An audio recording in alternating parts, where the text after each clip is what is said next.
The Language of Deceit. Notes and extracts on the case for the abolition of tests. I do not carry such information in my mind, since it is readily available in books.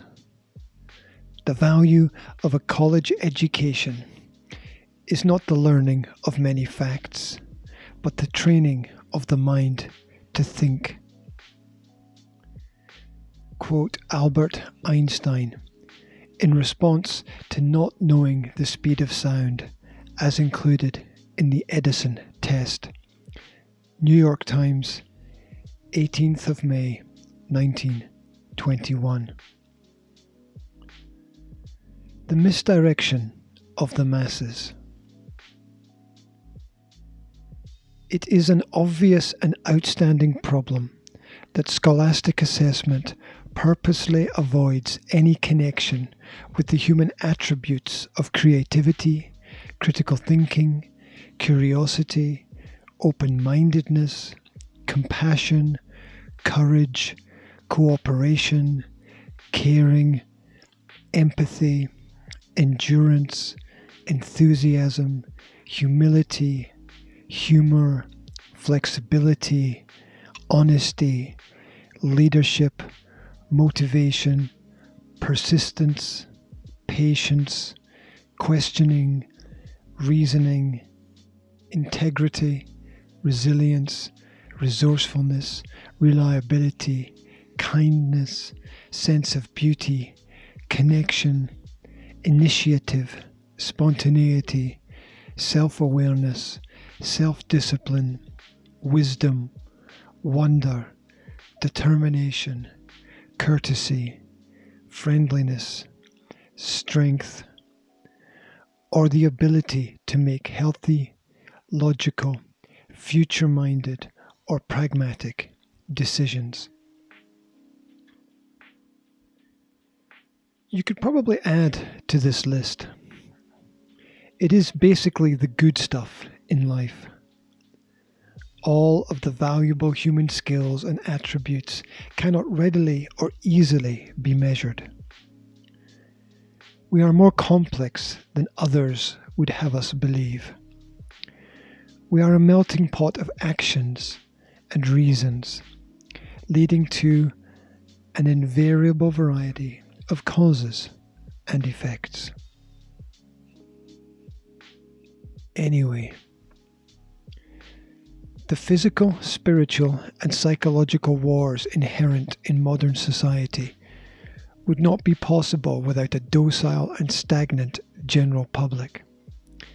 This is achieved by means of a scientifically managed system of schooling that trains people from as early an age as possible in conformity and obedience, and punishes individuality and constructive creativity.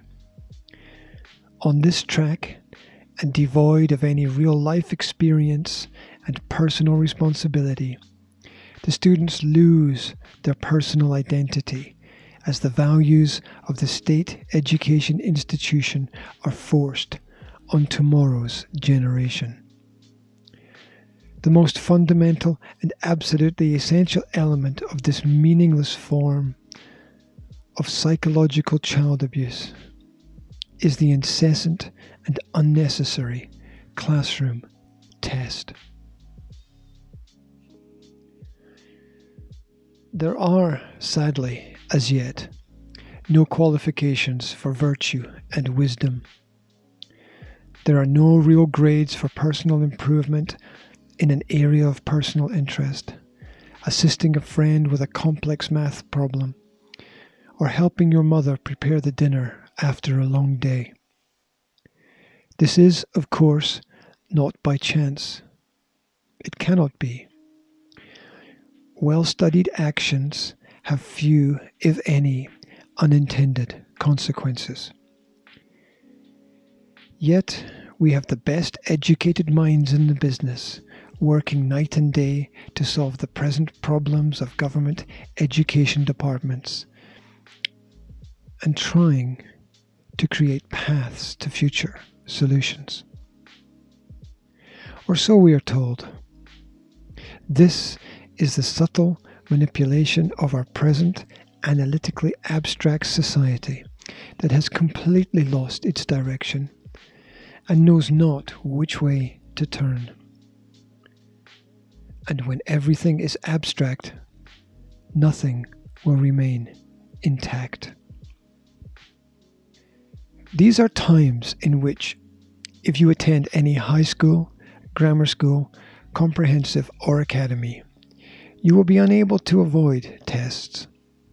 On an almost daily basis, there will be some form of assessment designed to mark your progress and check that the well-oiled schematic machine that is the modern timetabled school system is doing its methodical, mechanical job, lumbering on, churning out students with very few practical skills of any use, and with a schizophrenic collection of irrelevant facts about overrated or outdated subject matter.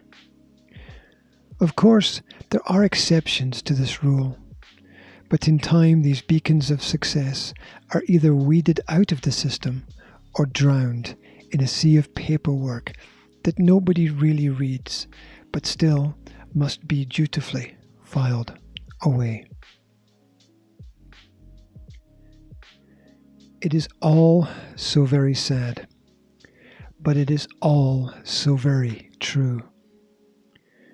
We have abandoned nature as our mother and replaced her with nurture.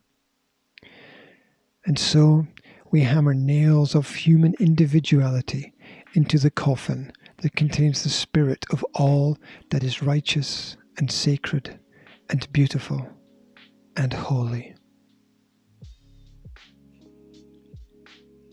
The language of deceit. Notes and extracts.